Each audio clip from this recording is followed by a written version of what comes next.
ব্যাপার বন্ধু? নতুন মোটরসাইকেল নি হিরোর মতন বুঝছিস কি ব্যাপার? নতুন করে লটারি ফটারি পালি নাকি? আরে নতুন গাড়ি পাবো কেন রে? আমি তো 5 বছর আগেই লটারি কেটে ফেলেছি। সেই লটারি থেকেই তো আসছে জিনিসগুলা।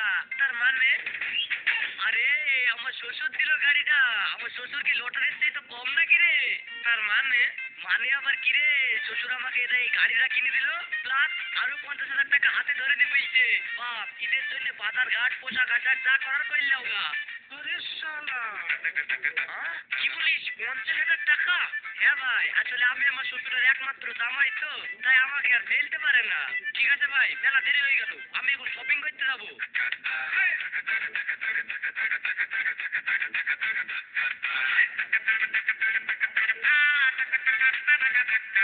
আরে শালা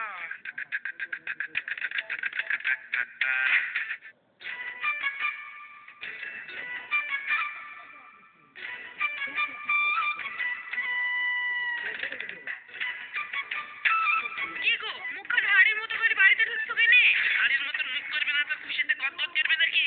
সাহেবকে তার শ্বশুর ঈদ উপলক্ষে একটা মোটরসাইকেল সাথে 50,000 টাকা দিয়েছে বাজার করতে। আর আমার শ্বশুর একটা নুনি পাঞ্জাবি তো দূরে থাক, নিমন্ত্রণ পর্যন্ত করলো না। যে শ্বশুর বাড়ি গিয়ে দুটো ভালো মন্দ খাবো সেটাও নাই, কপালে জুটবে না। নিমন্ত্রণ দেয়নি তো কি হয়েছে? তাই বলি কি আমার বাপের বাড়িতে বেড়াতে যাওয়া হবে না নাকি? চলো বিকালে মাদের বাড়িতে বেড়াতে যাবো। তোর বাপটা কিপ্তি, যাবো না তোর বাপের বাড়ি। তুমি আগে আমার বাপের বাড়ি চলো তো, তারপর আব্বাকে বলি প্যান্ট জামা কেনার ব্যবস্থা আমি করে দিব। কিন্তু তার আগে চলো, তুমি আমাকে বাজার করে দাও গা। আমাকে তো এবার ঈদে কিছু কিনে দিলা না। ঠিক আছে চলো।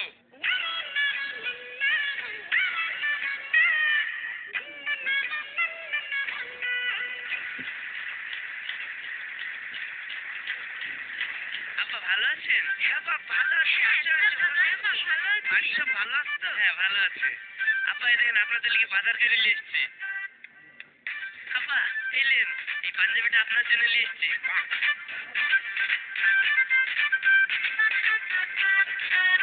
সুমন্দির ছেড়ে দিবি তো দিবি, একটা ভালো কোম্পানি থেকে পাঞ্জাবি দিবি, আর একটা সাদা থেকে বাংলাদেশি লুঙ্গি দিবি, তাহলে আর কি দিয়েছি? मैं गाली नहीं दे सकता। জামাই বাবা যে দিল একটা ভালো শাড়ি দিবে ঈদের বাজার। এ কি দিল দেখো দেবী, এসব জামাইয়ের পাতে ভাত খুলতে মন যায়।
জামাইয়ের লেগে টুশনের লেগে আর তোর লেগে কিছু বাজার করে নিয়ে আয় কাঁচা, বিকাল লেগে একটু বাজার করে নিয়ে আয়।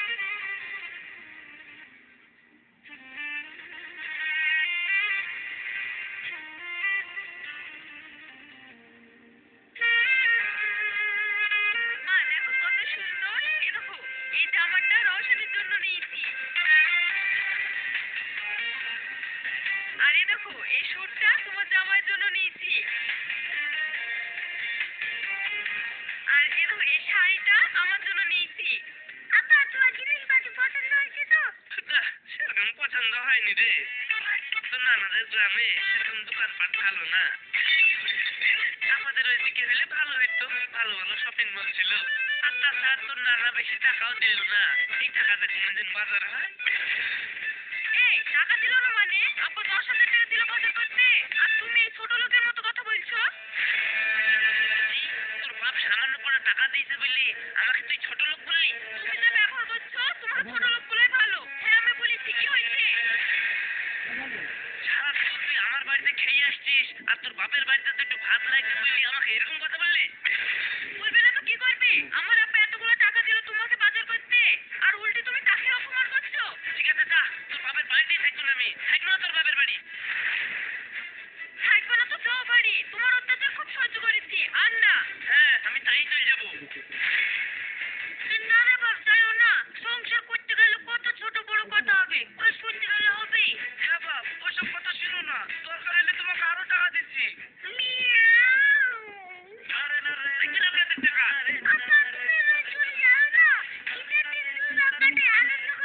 তুই আনন্দ করবে তোর মার সঙ্গে, আমি আর কারোর কথা শুনছি নি।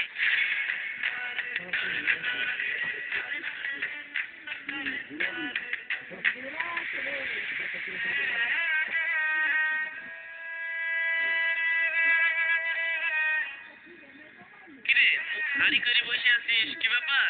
তুই ঈদে শ্বশুর বাড়িতে কি নতুন মোটরসাইকেল পালি? এখন হাওয়ায় হাওয়ায় উড়ি বেড়াবি মোটরসাইকেলে করে, এই অবস্থা কেন তোর? আর বলিস নি ভাই, তোর কাছে ফুটানি মারতে গিয়ে মিথ্যে কথা বলেছিলাম। আমার শ্বশুর গরিব মানুষ, কোথায় থেকে বাইক কিনে দেবে বল? শ্বশুর বাইক কিনতে পারল না বলে শ্বশুরের সাথে বিরাট ঝামেলা করেছিল। এই ঝামেলা দেখি বউ বলছে যে মানুষ শ্বশুরকে সম্মান দিতে জানে না সেই মানুষের সংসার আমি আর করবো না, তাই বলে রাগ করে এটা আমার বউ চলে গেছে। তাই নাকি? হ্যাঁ ভাই কি বলবো, পাকা বাড়িতে একবার বাবু করছি, আমার আর ভালো লাগছে না। আর আর এখন বুঝছি নিজের ইনকাম না থাকলে শ্বশুরের পয়সা দিয়ে কোনোদিন ফুটানি করা ঠিক না।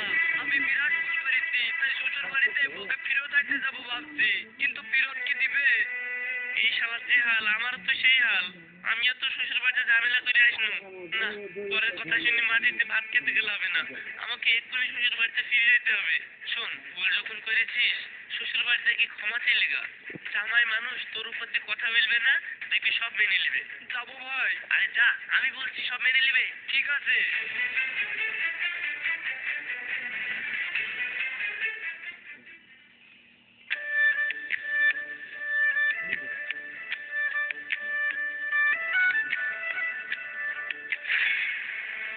বাপ, তুমি এসছো?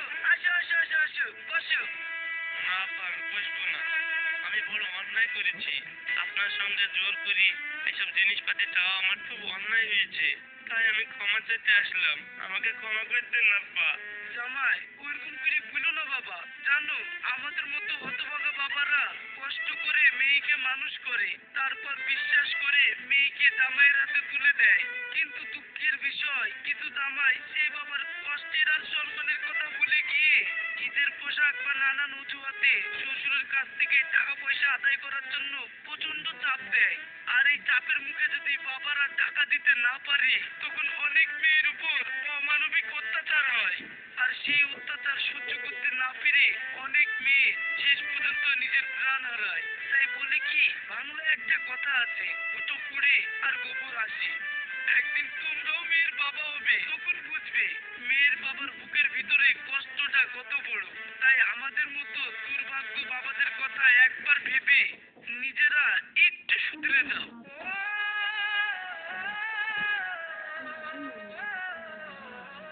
আব্বা আমি শুধরে গেছি, আমাকে আপনি ক্ষমা করে দেন। জামাইকে শ্বশুররা ক্ষমা না করে থাকতে পারে? আমি তোমাকে ক্ষমা করে দিলাম। আসো বাপ, তোমরা ভেতরে এসো। না আব্বা, আজকে আর বসবো না, আমি সোনালী দেখে নিতে এসেছি। আর আপনাদের ঈদের দাওয়াত থাকলো, মাকে সঙ্গে করে অবশ্যই আপনি ঈদের দিন আমাদের বাড়িতে চলে আসেন। এবার আর কিন্তু কোনো অজুহাত শুনবো না। সোনালী তুমিও আমাকে ক্ষমা করে দাও, আর রাগ করে থেকো না, চলো আমরা আমাদের বাড়ি ফিরে যাই।